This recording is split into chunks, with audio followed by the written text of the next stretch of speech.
fourscore and 7 years ago, our fathers brought forth on this continent a new nation, conceived in liberty and dedicated to the proposition that all men are created equal.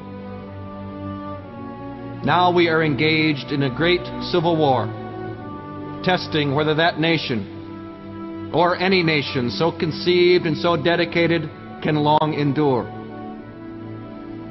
We are met on a great battlefield of that war.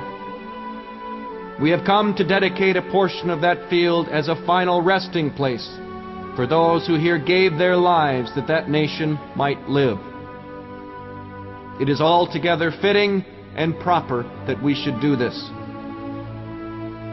But in a larger sense, we cannot dedicate, we cannot consecrate, we cannot hallow this ground.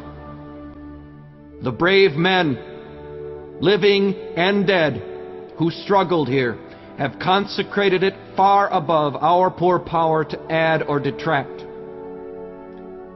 The world will little note nor long remember what we say here, but it can never forget what they did here.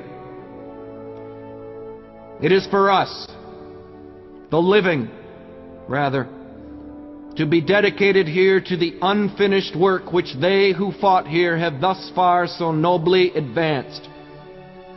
It is rather for us to be here, dedicated to the great task remaining before us, that from these honored dead we take increased devotion to that cause for which they gave the last full measure of devotion. That we here highly resolve that these dead shall not have died in vain. That this nation, under God, shall have a new birth of freedom. And that government of the people, by the people, for the people, shall not perish from the earth.